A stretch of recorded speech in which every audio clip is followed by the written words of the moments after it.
Greetings. My name is Bruce Smith.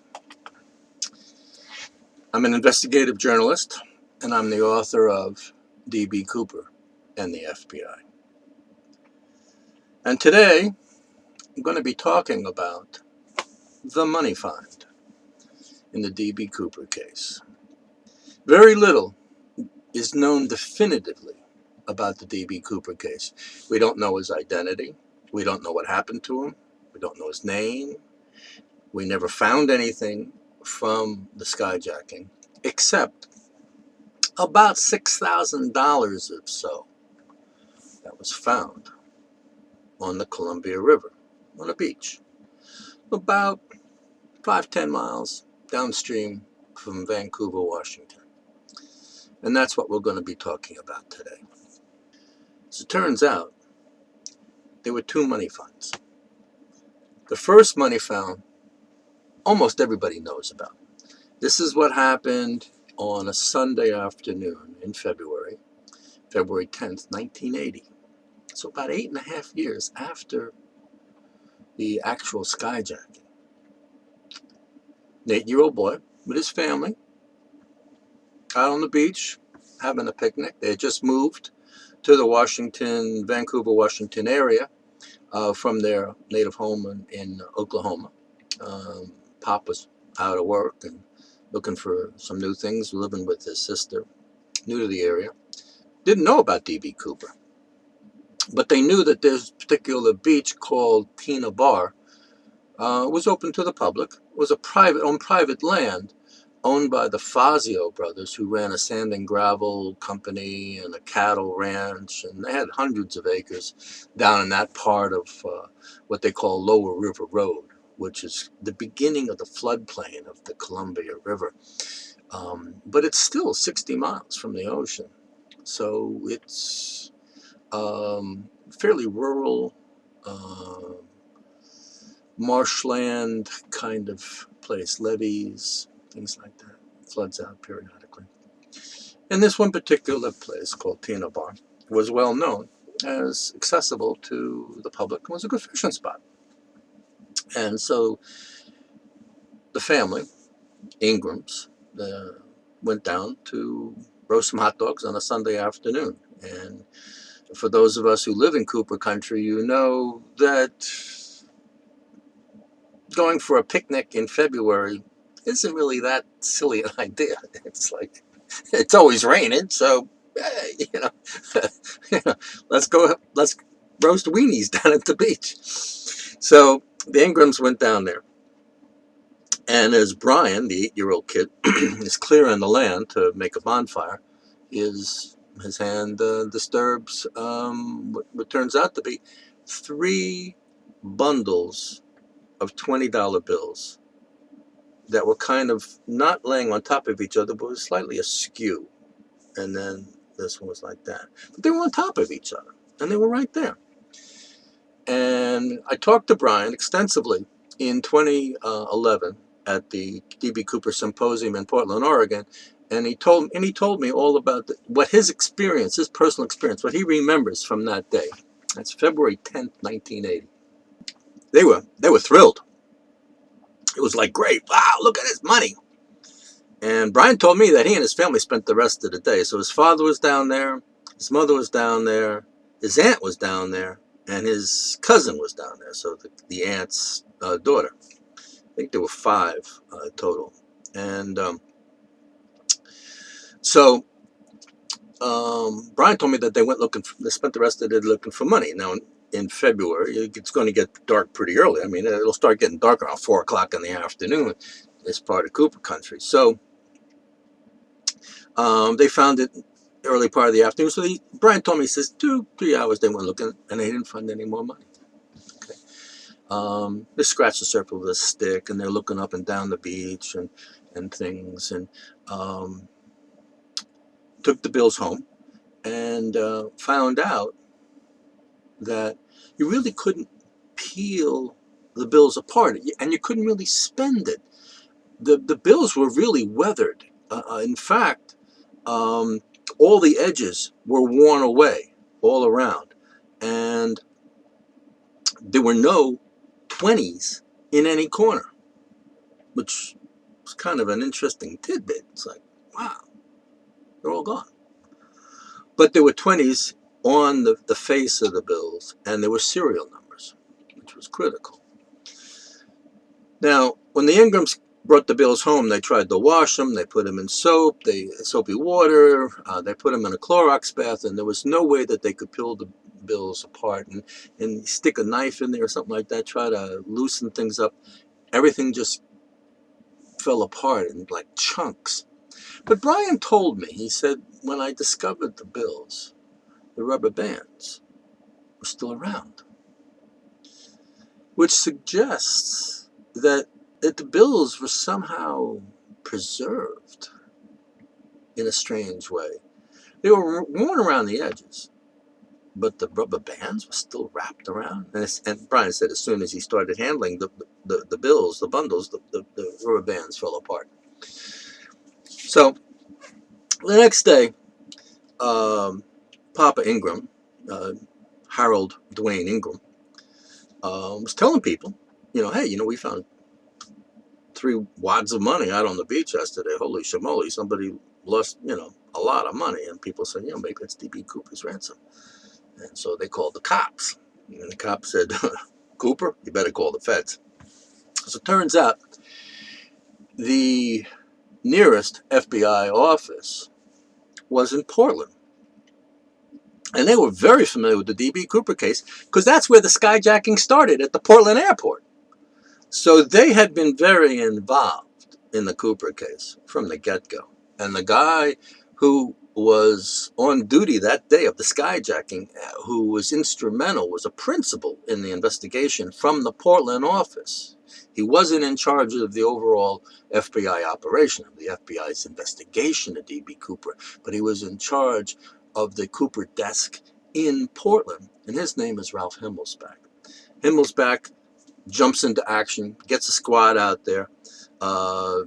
They check the bills, and the serial numbers match up, and they interview the family, and it seems like it's legit, and these people weren't suspects or part of the skyjacking. And so by Tuesday, the FBI is at the beach in force.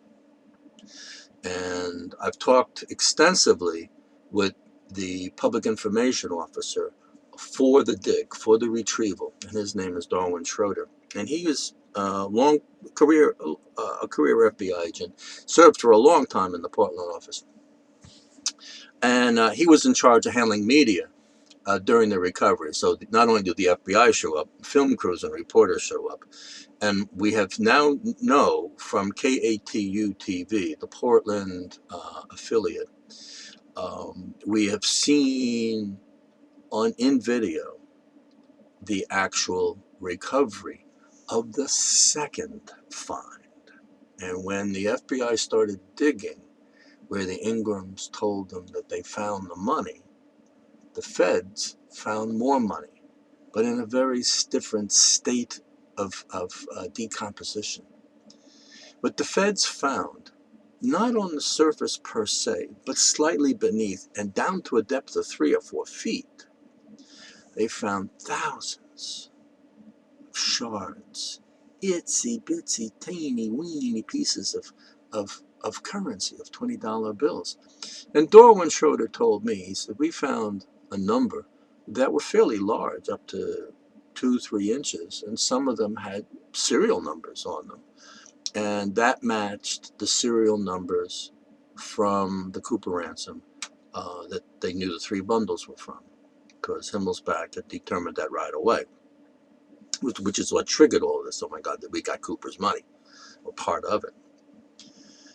Now, Dorwin told me that the expectation was that if the money's here, maybe Cooper's body isn't far away. And so in the back of their minds, not only are they looking to see what else is on this beach, and they spent several days, and they kept digging and with shovels, and then they brought in backhoes, and they created zones. And as Dorwin told me, he says, we treated it like paleontologists. I mean, we created sectors and screening boxes and really began to really move through all the material. And he told me, he said, we found thousands of fragments of money. Now, in the evidence locker, all these fragments, or most of them apparently, are collected, but they're in relatively small plasticine containers that are maybe 3-4 inches long, 3 and 4 inches wide, and maybe, half an inch high. Not big. We're not talking boxes. We're talking itsy bitsy containers, and that's where the thousands of shards are that we retrieve through a screening process, or just found by eagle-eyed investigators, that are digging with shovels. And I talked to one of the guys on the shovel. He's an FBI agent by the name of Mike McFeeters. He wrote a book about his experiences as an FBI agent and his later career as a Mormon bishop. And he's in Moses Lake, Washington. And he was accessible by phone. And he told me that he was on shovel detail. And he told me that he and a number of other agents were finding pieces of money down around, he called it about a blade length. So you stick the shovel in and throw out some sand, and there should be some shards down there. And he said, we found a fair number of shards along what he called the tide line. Now, Tina Bar is 60 miles inland from the ocean, so tides effects are pretty modest, but there is a surge effect of water levels from passing freighters, from water release from the dams, from flooding, from rainstorms, and the river coming in. The Willamette River is just up above Tina Bar, so a lot of water is coming in just in that Portland, Vancouver conjunction of where the Willamette and the Columbia come together. So there are surges of water, and it's my interpretation of what McFeeder was telling me in terms of tide line, that this was really a debris line, and he was finding money up there. Now, all of this together, what Dorwin told me and what the KATU-TV video reveals is that the shard field, as it's now known, was quite broad. And Dorwin told me, he said, starting where the bundles were found, spreading out about 20 feet or so in each direction, we found shards, evenly spaced throughout the sand column. Now, if you include McFeeters along the tide line, that's up a ways up the shore. Now, as it turns out, you can still visit Tina Bar, and there's been plenty of documentary films of Tina Bar in the current status today, and a lot of researchers go down there. But it looks much different now than it did in 1980, and certainly very different than it did in 1971 when the D.B. Cooper skyjacking occurred.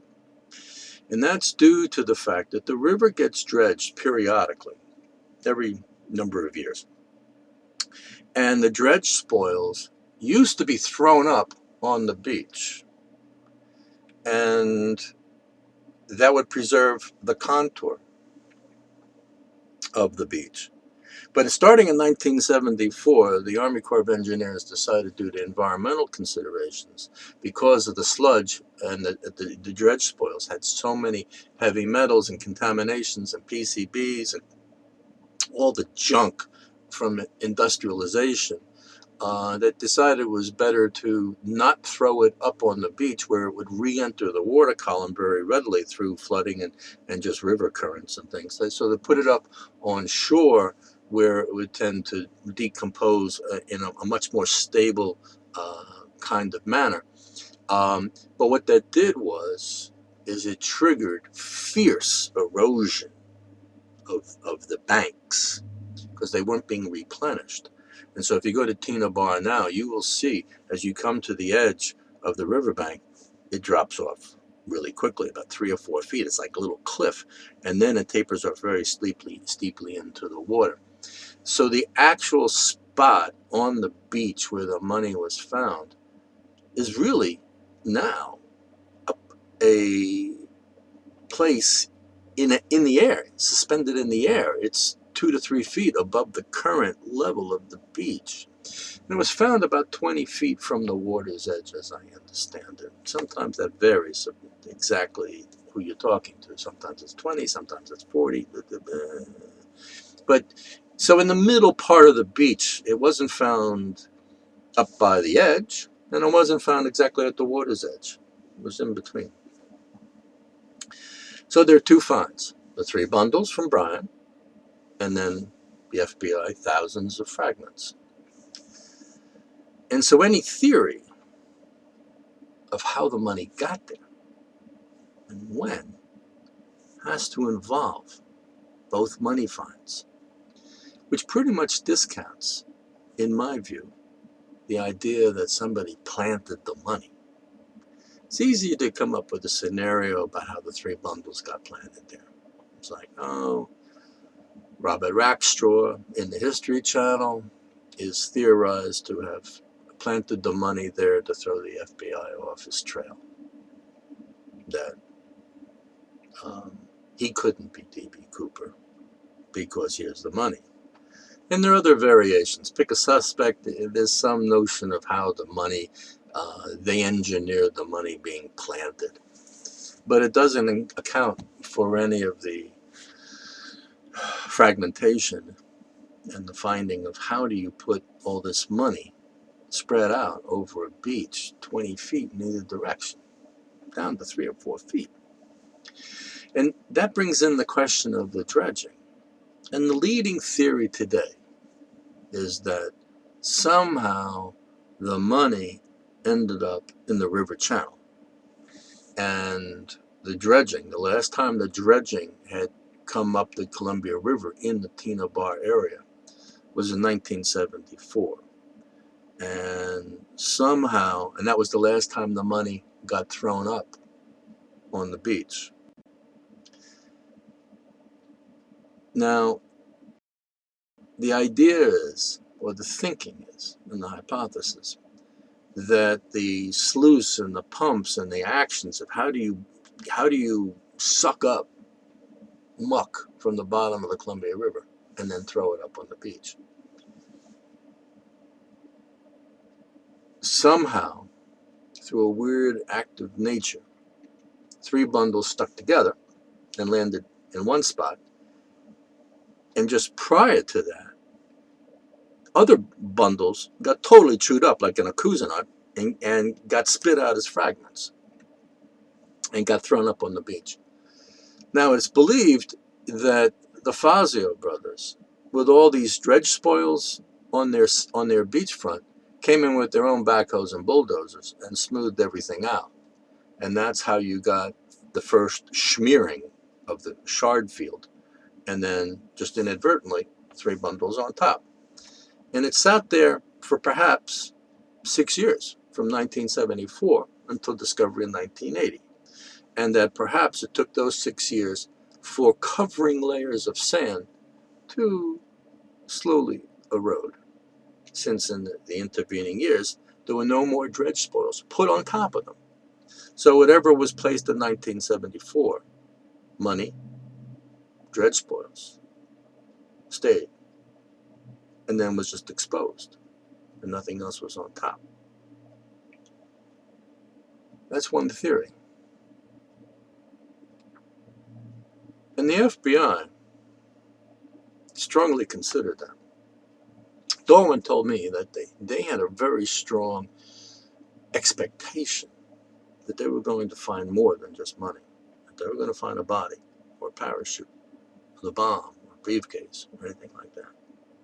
And Dorwin told me that in fact they did find part of the briefcase. He said we found a half to a third of the briefcase. The bomb was inside. He also said at the same time, a long time ago, it's 40 years ago, my memory isn't what it used to be. So maybe I got that wrong. And I think he did, because no one else has ever talked about the briefcase. of finding anything other than pieces of money. So Dorwin's memory is suspect.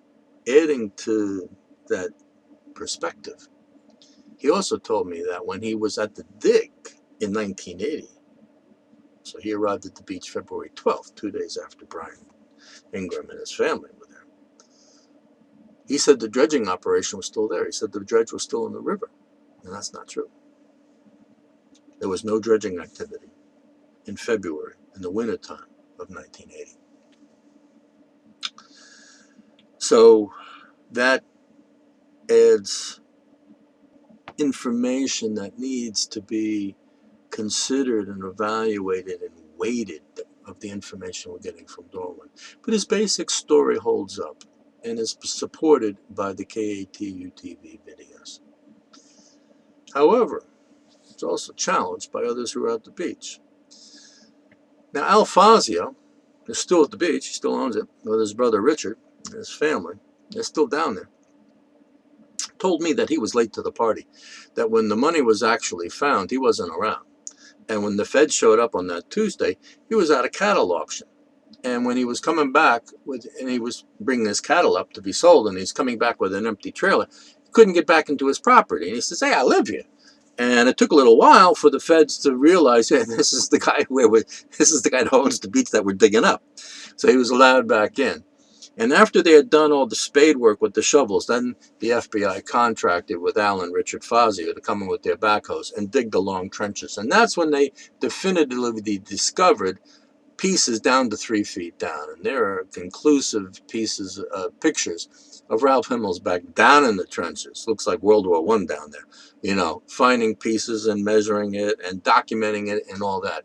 However, Al Fazio disputes that voraciously. He says, that's a lot of government crap. They didn't find anything down there. I was on the backhoe and we didn't find anything. How do you know, Himmelsbach's got pictures. He wrote a book about it. He was the FBI guy, but the guy on the backhoe is saying something else. There we go. Well, you know, it's like, welcome to the D.B. Cooper story, because this is really a dynamic that you see play out over and over and over again, which is one of the reasons I'm doing this video, to at least document what I know and what I have discovered. I've been working on the case since 2008. You learn a few things, you pick up a few things, and that's what I'm sharing.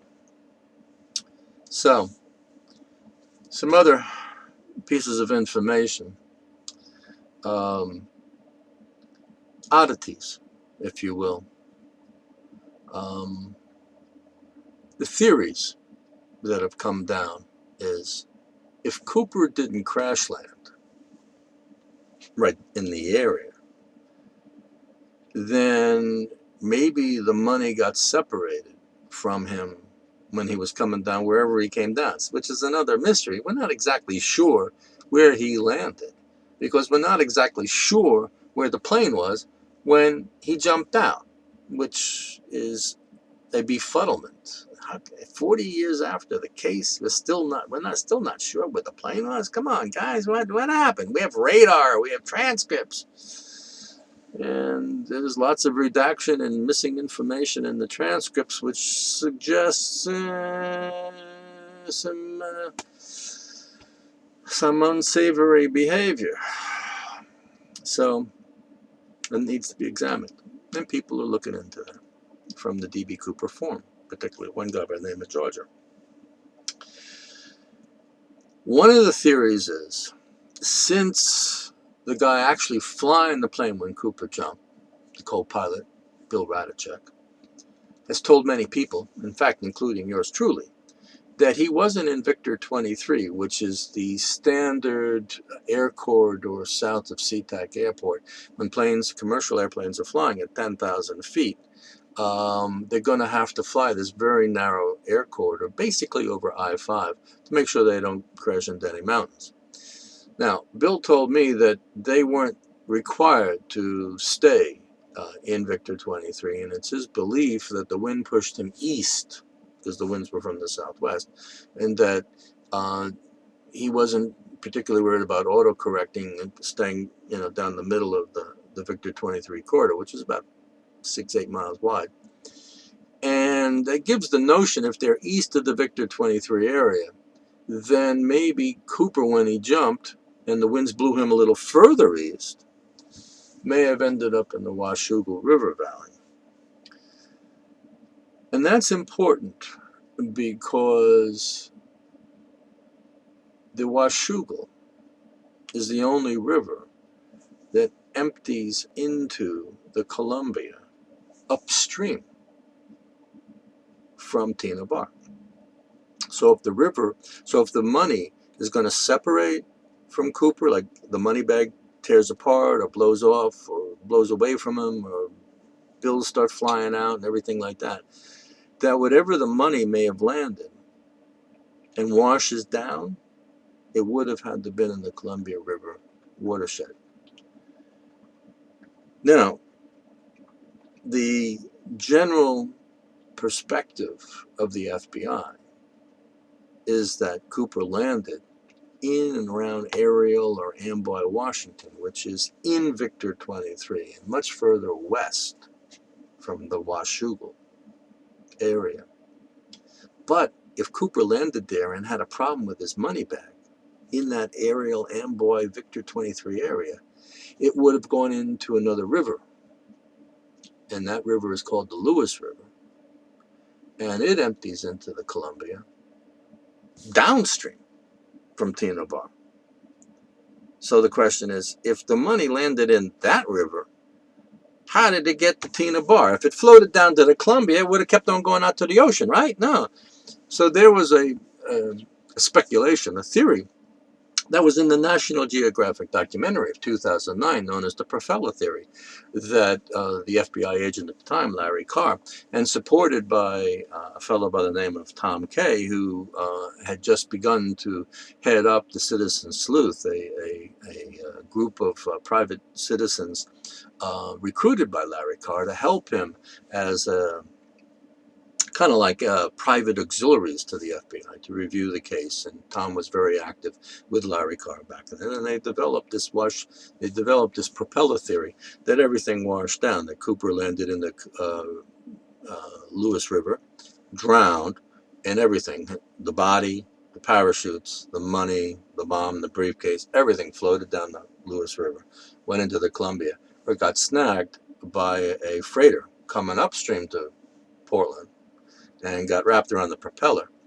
and traveled upstream to the area at Tina Bar, and somehow the money kicked off from the propeller shaft and floated into Tina Bar and somehow got buried. It's kind of convoluted, not too many people hold much stock in it, but it was pretty hot there for a while. And Tom Kay specifically told me that he distances himself from that theory. He refutes it now. So the Washougal washdown theory has been pretty much debunked. The propeller theory has been pretty much debunked. What does that leave? Well, it leaves us with the dredge, but a lot of people don't believe in the dredge. One of the primary reasons for that is that the FBI hired a hydrologist by the name of Leonard Palmer, who was a very well-respected river erosion expert from Oregon State University. Came in, wrote a report called the Palmer Report. And it's my understanding, I haven't seen the report, and it's held tightly by the FBI and the family, but Galen Cook, a researcher, has seen a copy of the original that was provided to him by the family. And Galen is telling me that his understanding of the Palmer Report, and this is backed up by other people and FBI agents who have commented on the Palmer Report. Palmer says that the money was not influenced by the dredge, and that the money was in layers above the last dredge spoil deposition at Tina Bar. So you got the dredge throwing muck up on the beach, and then above it, is the money. So if the money is above where the muck is, then the dredge couldn't have put it there. And somehow, and I got this from Galen, Palmer made an interpretation that he thought that the money had only arrived no longer than a year or two before discovery. He says about 18 months, and that puts it around summertime of 1978. So if the dredge didn't do it, and it didn't wash down from the Washougal, and it didn't come up on a propeller shaft, then how the heck did the money get there? And when? Because it's really very weathered. The fact that the bills are compressed together means it was under pressure. Now, maybe that pressure was provided by beach sand, just feet and feet and feet of pressure for years and years and years, and all of the water passing through it. Did that erode the edges? People are saying, well, it should have eroded the surfaces too, not just the edges of the bundles, but the top bills.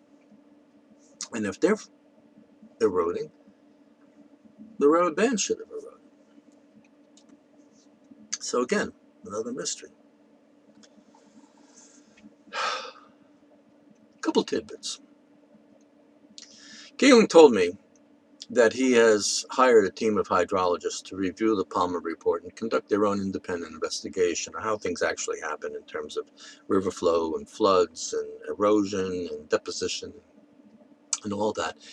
And he's holding those findings pretty close to this because it's proprietary. And he's writing a book, and so it'll probably be in there. But the book isn't anywhere near completion, and who knows when the publication is date, so we don't know. But Galen did tell me this. He said that he had talked to a couple fishermen down on the river who told him that they had been fishing in the Tina Bar area almost on a daily basis when they were teenagers, and were fishing at Tina Bar the month before Brian found the money. And they told Galen that they found corners of bills torn off. No bills, but they found the corners. And all the corners had 20s. It's like, wow. The bundles that were found didn't have any corners and didn't have any 20s. But these two kids are saying they found corners with 20s on them, but no bills? Wow, what's that all about? Now, do you believe them? It's a report. And again, it's another piece of information, a few more grains of sand on the scales of justice and the sea. Which way this is going to go.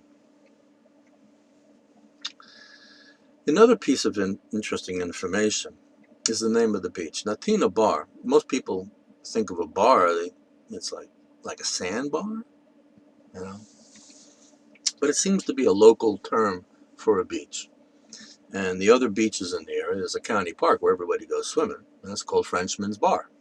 So it's like a local slang name for a beach. But even though the sign at the beach says Tina Bar, the FBI and Palmer call it Tena Bar, T-E-N-A, as opposed to T-I-N-A. And there's been dispute back and forth. Are you guys trying to change the name of the beach because you don't want any connections with Tina Mucklow, the primary witness? As it turns out, when the money was found, Tina Mucklow was living about 10 miles away in Gresham, Washington. She was in a long-term healthcare facility run by, it's run by the Good Samaritans Society now, but was back in the day when she was there, was run by the Lutherans. So, but a great researcher from the D.B. Cooper Forum by the name of Smoker 99 discovered real estate records from the 1920s that conclusively showed that the land was first developed by a Swedish immigrant by the name of Tena. T-E-N-A. And so the notion that the feds are up to no good by switching names, I trust Smoking 99. She's proven her worth over a number of different issues.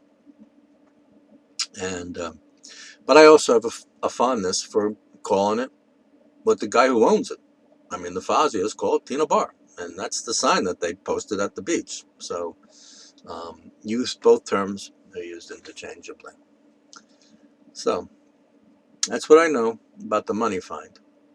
For my worth, I lean towards some kind of dredge involvement.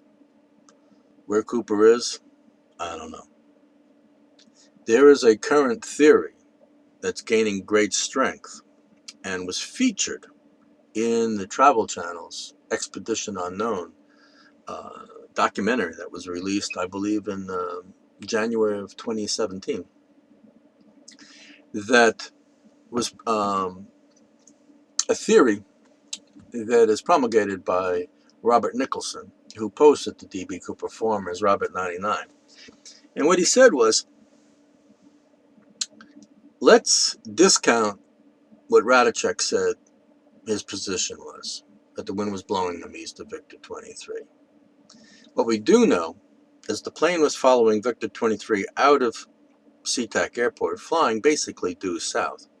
But if they stayed in Victor 23, they'd have to dogleg a little to the southwest, just south of Olympia, Washington, at a place known as the Mandalay Intersection. Now, the FAA posts radio transmission beacons and transmitters and these little concrete sheds on government lands in strategic locations all along their different air corridors. And in Victor 23, the Mandalay Junction is the one that's closest to Olympia, Washington. Now, if you were to continue down Victor 23, you'd have to turn slightly southeast. But if you went southwest, like a fork in the road, if you took the fork to the right, that would put you on a straight bead to the Columbia River's northern reaches. Now, the Columbia River, just past Vancouver, makes a sharp right-hand turn. And instead of flowing west, as it normally does through the Columbia Gorge and everything from eastern Washington, it goes due north for about 40 miles. And this is where the floodplain really begins to spread out. And you have a lot of ponds and marshy, swampy areas and things like that. And if Bill Radicek had any familiarity with the area, he would have considered flying over such a hostile terrain for a skydiver to jump into at night in the rain. Landing in the river, landing in a pond, living in a swamp, landing in a marsh field. Far away from roads, far away from civilization. That's a bad place to parachute at night. Because Radicek had earlier, he had told me, and he told many other people, that he wanted to fly out over the ocean. And he told me, let's see how long D.B. Cooper can hold his breath out in the ocean, treading water with 22 pounds of 20s tied to his waist. It's like war, is what he told me. We wanted to get him, and he wanted to get us. Now, he was turned down by Northwest Orient on that flight path. So that's why they chose Victor 23. But even within Victor 23, there was a 40-mile stretch that was pretty wet. It also took Flight 305 west of Portland and away from metropolitan areas. And so these pilots may have considered that if the bomb goes off, or Cooper does something dirty and nasty, or jumps out with the bomb, and anything goes wrong, we want to get away from metropolitan areas. And so flying down the Columbia River at the Mandalay Intersection, and you go down about another 80 miles south of Portland, bypassing it to the west, you will hook back up with Victor 23.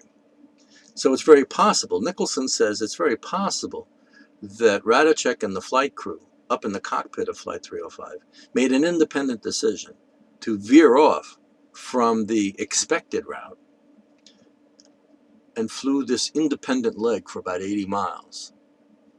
If they did so, at 8:13, when D.B. Cooper jumped, Flight 305 was right over Tina Bar. Whoa. So Nicholson says D.B. Cooper crash landed and died at Tina Bar. And we just haven't found the body yet, because there's a lot of brush, there's marshes, there's creeks, all kinds of places. And he could have cratered with everything, buried them up. And all that kind of floated to the surface was the paper money. It just worked its way down. A few 100 feet or a few 100 yards or whatever to Tina Bar, to the site of discovery. And Nicholson and others, and he's developing a crew, and he inspired the Travel Channel to go on a search for the remains of D.B. Cooper, just upstream from the point of discovery, which is where Nicholson figures the body is. So that's a current prevailing view of how the money got there. There's still proponents of the plant theory. Tom Kay, when I last talked to him, still feels, he publicly announced that he thinks that the money was planted, that the money did not arrive by natural means at Tina Bar. And that's on the Citizen Sleuths websites. In future chapters, future segments of this video series on D.B. Cooper, we'll talk a lot more about the Citizen Sleuth, who they are, what they've found. There's a lot of great work that they've done. They've been instrumental in advancing the case. But for now, that's what I know about the money find at Tina Bar.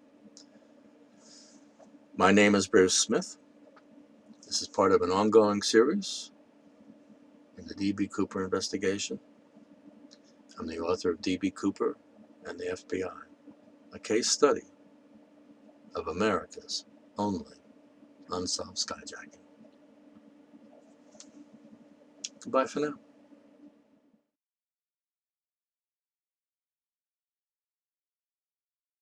This is an addendum to the money find video. A couple points I want to add, a couple tidbits. First one is, a lot of the money that you see like at FBI websites, in books on D.B. Cooper, when it shows the money, a lot of the bills are totally black, like they were painted. And it's believed now that the blackening of the bills occurred after discovery and occurred during the FBI's possession of the money, exclusive possession of the money. The Ingram family had to turn over all their bills to the FBI. So for a period of time, the FBI had all the bills and all the shards. And at that time conducted fingerprint testing. And it is believed that the silver nitrate in the compounds that they applied to the bills actually turned the bills black.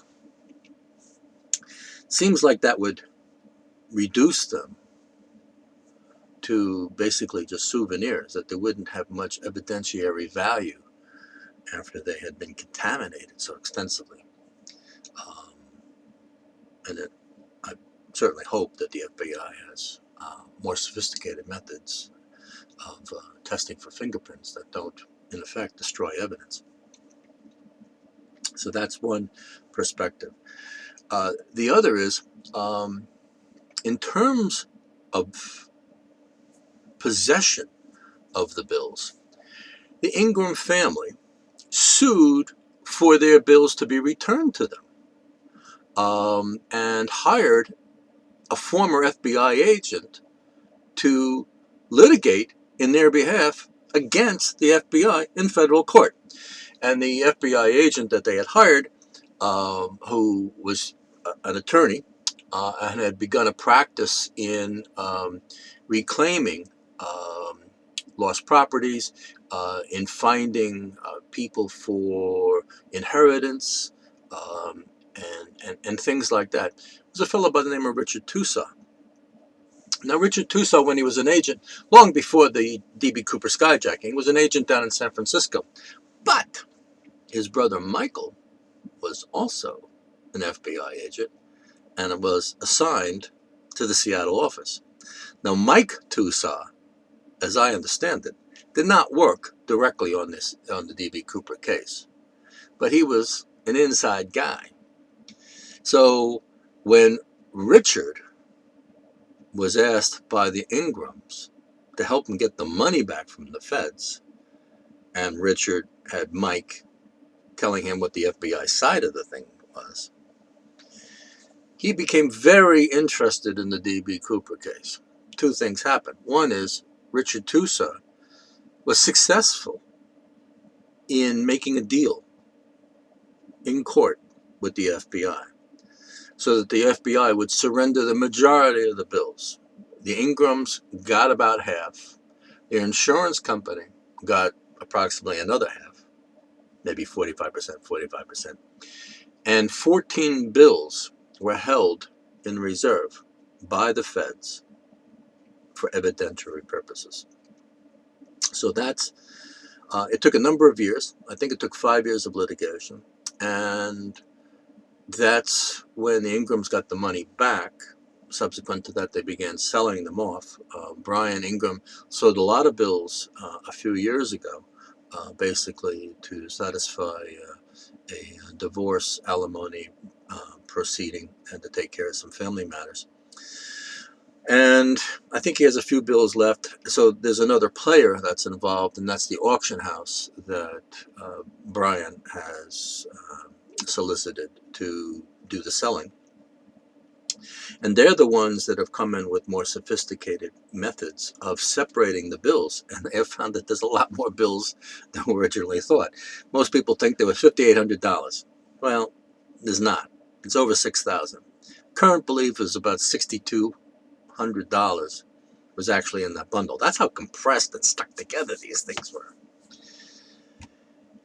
Richard Tosaw, with all this hubbub going on, really becomes a real enthusiast for the D.B. Cooper case and starts researching the whole case and writes the first definitive book on D.B. Cooper and begins camping out at the Fazios property and spends tens of thousands of dollars looking for D.B. Cooper. He hires local guys and boats and scuba divers and dredging and the hooks and the grappling and all of that. And up and down the river, and there's plenty of YouTube clips on Richard Tosaw and his fellas out there in the summertime looking for the body of D.B. Cooper. Because he feels D.B. Cooper crash landed somewhere around where the money was found. So he's another guy that's believing on the impact theory, the Tina Bar impact theory. To the D.B. Cooper case. In 2017, there has arisen some concern, some question about the actual truth that the money found at Tina Bar was D.B. Cooper's ransom money. The serial numbers that were found on the money there match serial numbers that the feds have. But in the release of FBI documentation in the past couple of years, from Freedom of Information Acts, lawsuits from Thomas Colbert and the whole Rackstraw group, there's a lot more documentation out there to be examined. And what we now know is that the $200,000 that D.B. Cooper got was only part of the money that the FBI had stashed at Sea First National Bank in Seattle. They had $250,000. And all that money was pre-recorded. So when Cooper asked for $200,000, they reached into their vault with the $250,000 and took $200,000 out, leaving $50,000 behind. The $230,000 of the bundle was in 20s, and that's where they took 200 out. So they left behind $30,000 in 20s. As it turns out, the remaining 20,000 was in 10s. And all those serial numbers were in this master list. So when Cooper's money was taken out, they didn't record the numbers of the money that actually went to Cooper. What was recorded was a arithmetical subtraction of the numbers that were still in the vault, the $30,000 worth of 20s and the $30,000 worth of 20s and the $20,000 worth of 10s. All those numbers were subtracted from the master list to give us the D.B. Cooper list. But in an examination of the 50 grand that didn't go to Cooper, there are some errors. So the question is, how many more errors are there? It is generally believed that the money at Tina Bar, despite all this arithmetical accounting slip-ups, even with that, it is believed that the money that was found at Tina Bar was from D.B. Cooper's ransom. And I believe that, too. But I think this whole examination of the numbers and what was recorded and how things were verified and all that is very interesting. And I must commend a fellow by the name of Skyjack at the D.B. Cooper Forum, who has raised this whole issue and is really digging into it. It's that kind of investigation, that kind of in-depth digging and digging and digging, I think is going to solve this case. Once again, I'm Bruce Smith. Goodbye for now.